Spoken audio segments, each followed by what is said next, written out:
आप देख रहे हैं आज़ाद बोल इंडिया का हेडलाइंस शो। आज है 17 अक्टूबर 2025। मैं हूं आदिल खान आज़ाद। दुनिया के सबसे बड़े अखबारों और पोर्टल से चुनी गई कुछ बड़ी खबरों को आपके सामने रखेंगे, जिन्होंने आज सुर्खियां बटोरी। इस शो में आज आप देखेंगे, रूस ने गलती से अपना ही जंगी जहाज गिराया, यूक्रेन ले रहा मजे। रूसी फौज ने यूक्रेन के 3 नए गांव कब्जाए, लेकिन करवा बैठा बड़ा नुकसान। सीरिया से बड़ी खबर, सीरियन आर्मी में शामिल होगी एसटीएफ, जोलानी को मिल गई मजबूती। मिस्र से गजा के लिए ज़ाद-उल इज़्ज़ा का 51वां राहत काफिला रवाना, 10,000 टन से ज्यादा मदद का सामान शामिल। इस्राएली चरमपंथियों की घिनौनी हरकत, हाईवे पर दुधमुहा बच्चा रखकर गजा जाने वाले ट्रक रोके। अमेरिका, फ्रांस और ब्रिटेन का नया यूएन प्लान, गजा में इंटरनेशनल फोर्स भेजने की तैयारी। और ईरान को सांस नहीं लेने दे रहा वेस्ट, न्यूजीलैंड ने ईरान पर दोबारा सैंक्शन लगाए। चलिए करते हैं शुरुआत इस शो की। सबसे पहली खबर रूस से। क्रीमिया में रूस ने अपना ही जंगी जहाज गिरा डाला।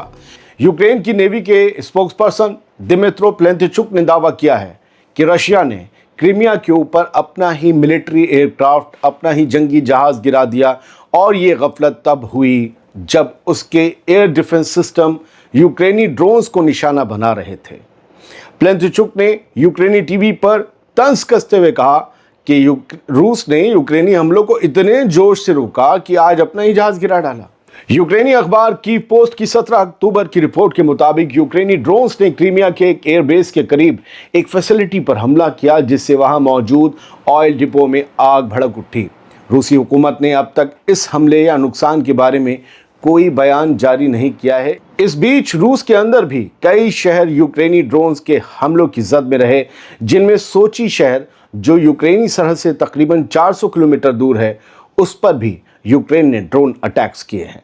इधर रशिया की डिफेंस मिनिस्ट्री ने एक दावा किया है कि रूस के एयर डिफेंस सिस्टम्स ने एक ही रात में 61 यूक्रेनी ड्रोन्स तबाह कर दिए, जो रूसी इलाकों की तरफ दागे गए थे।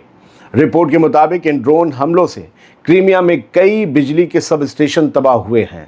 रूसी न्यूज़ एजेंसी तास ने इन ड्रोन हमलों के असरात और नुकसानात की तफसील जारी की है, जिनमें बताया गया है कि कई इलाकों में बिजली सप्लाई मुतासिर हुई और कुछ हिस्सों में फायर ब्रिगेड को आग बुझाने में घंटों लग गए।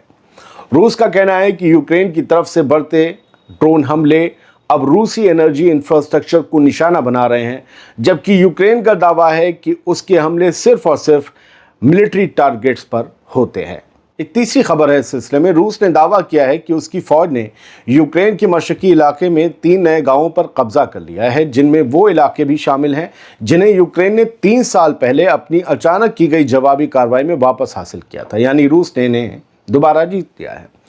रूसी फौज के बयान के मुताबिक उसके जवानों ने खार्किव सूबे में पिश्चाने और तीखे गांव, जबकि दनेप्रोपेट्रोवस्क सूबे में प्रिविलिया गांव पर कब्जा किया है। बड़े टफ नाम है इनके, आस्त्रा लाविस्त्रा बेबी, जबान पलट जाती है।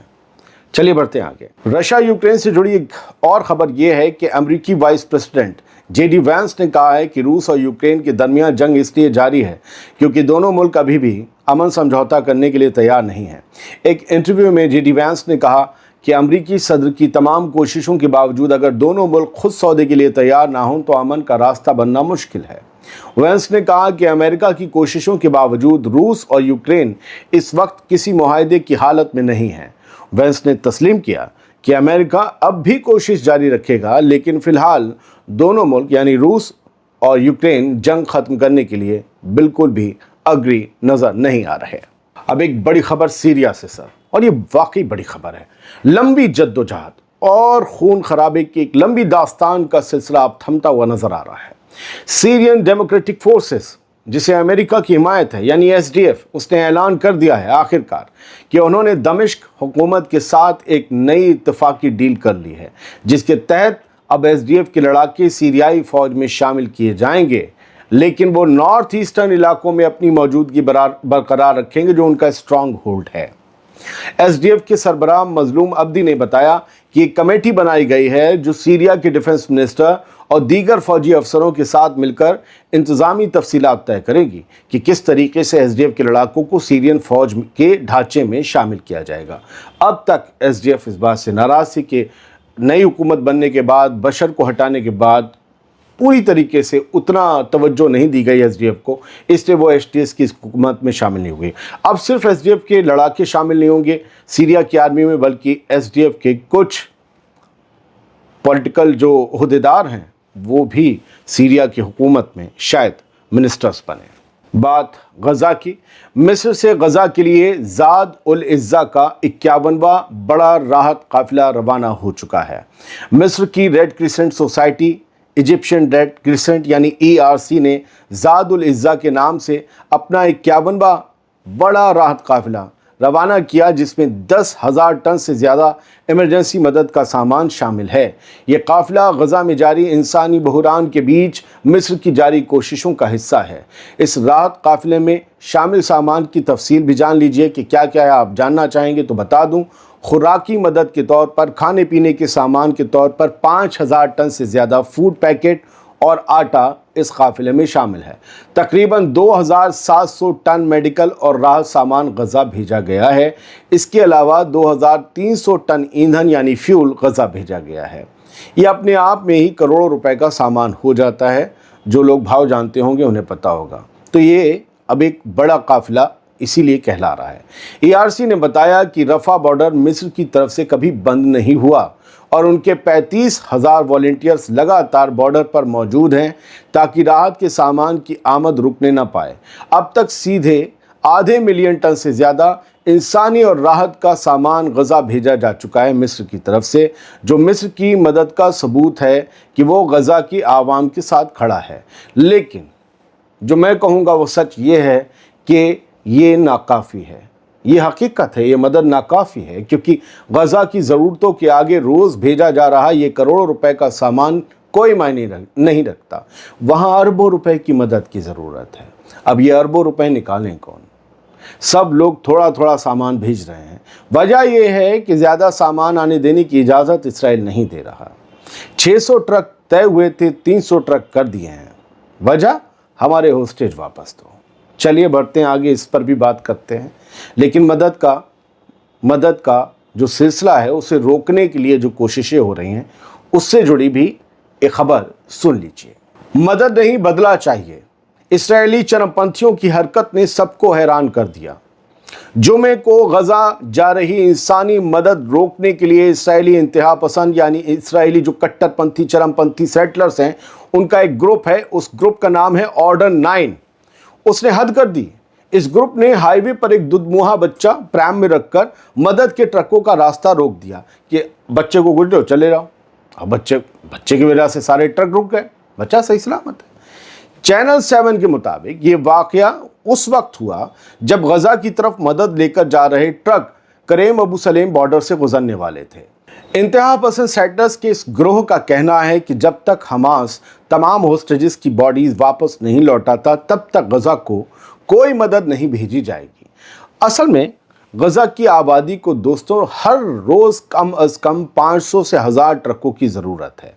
लेकिन इसराइल की पाबंदियों और अब इन नई रुकावटों की वजह से सिर्फ कुछ दर्जन ट्रक या 300 ट्रक ही गज़ा पहुंच पा रहे हैं, आधे से भी कम। कहने को सीज़ फायर है, मगर ज़मीनी हकीकत यह है कि गज़ा के लिए रोटी, पानी और दवा तक पहुंचाना एक जंग से कम नहीं रह गया। अब आप सोचिए कि इसराइल ने यह सीज़ फायर किसके मीडिएशन में किया? अमेरिका के। दुनिया भर ने देखा। उस सीज़ फायर की पाबंदी ज़रूरी है, तो जो राहत काफ़िले जा रहे हैं गज़ा उनकी सिक्योरिटी ज़रूरी है। रास्ते में ये सेटर्स कैसे आते हैं बिल्कुल क्रॉसिंग के पास, इनके ऊपर बेत क्यों नहीं बजाया जाता? हमारे यहाँ होते तो हमारे यहाँ तो नौकरी मांगने वालों पे बजा देते हैं।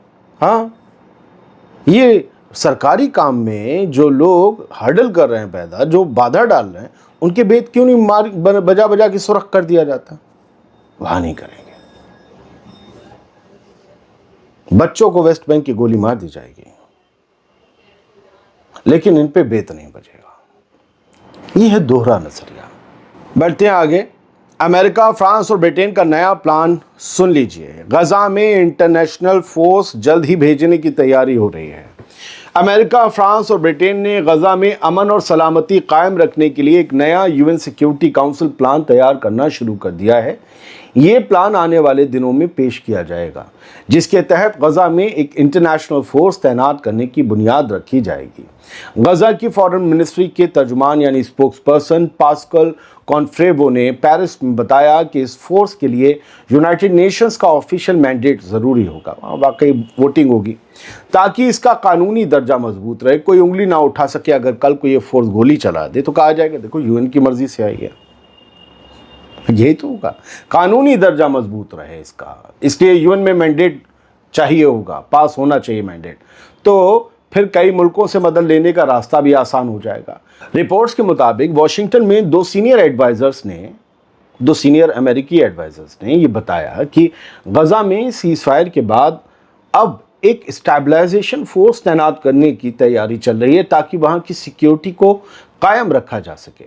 ڈپلومیٹس کا کہنا ہے کہ یہ فورس یونائٹڈ نیشن کی پرماننٹ پیس کیپنگ فورس نہیں ہوگی، بلکہ اس کا ڈھانچہ ہیتی جو ایک ملک ہے نا، ہیتی میں کچھ گروہوں سے نپٹنے کے لیے بنائی گئی انٹرنیشنل فورس جیسا ہی ہوگا اس فورس کا ڈھانچہ جو غزہ بھیجی جائے گی، جسے یو این سیکیورٹی کاؤنسل نے سپورٹ دیا تھا۔ ہیتی والی فورس کو ویسے اسے دیا جائے گا، تو یو این کی پیس کیپنگ فورس نہیں ہوگی، شانتی سینا نہیں ہوگی جیسے لبنان میں پڑی ہوئی ہے یونیفل، حالانکہ وہ خالی لبنان کے لیے۔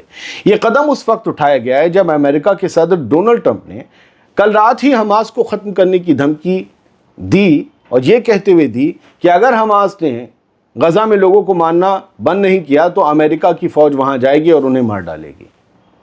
دراصل حماس ان لوگوں کو مار رہا ہے خبروں کے مطابق جن پر اسرائیل کے لیے جاسوسی اور قتل کرنے کے الزام ہیں، جنہیں کولیبریٹرز، جنہیں غدار یہ سب کہتے ہیں، انہیں مار رہا ہے۔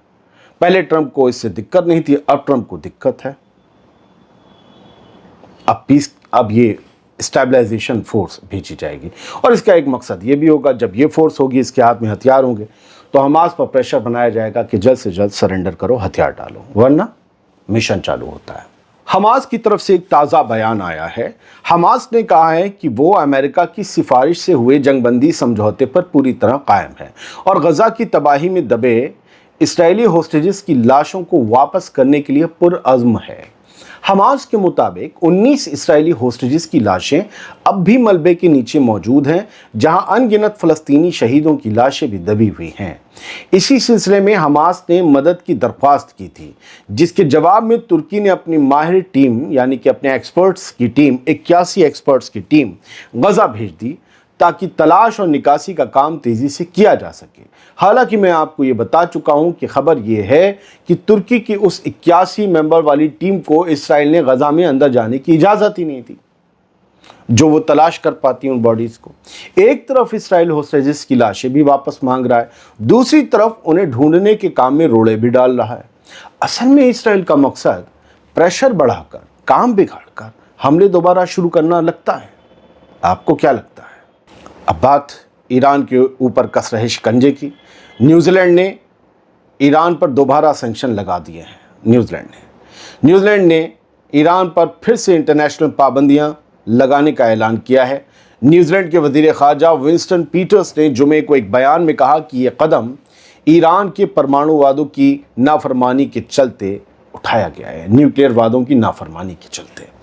اس بیان کے مطابق یہ پابندیاں 18 اکتوبر سے لاگو ہوں گی، اور یہ فیصلہ اس سمجھوتے یعنی joint comprehensive plan of action JCPOA کی شرطوں کی خلاف ورزی کے بعد لیا گیا ہے، جس پر 2015 میں دستخط ہوئے تھے۔ اس سے پہلے برٹن، فرانس اور جرمنی یعنی E3 بھی ایران کے خلاف ایسے ہی سینکشنز دوبارہ لاگو کر چکے ہیں۔ یعنی صاف ہے کہ پورا کا پورا ویسٹ نہ صرف ہاتھ دھو کے بلکہ نہا دھو کے ایران کے پیچھے پڑ گیا ہے۔ دنیا کے کئی ملک اب بھی اس کے نیوکلیئر پروگرام پر شک جتا رہے ہیں۔ برٹن، جرمنی، ان کے پاس، برٹن اور فرانس، ان کے پاس نیوکلیئر بم ہے۔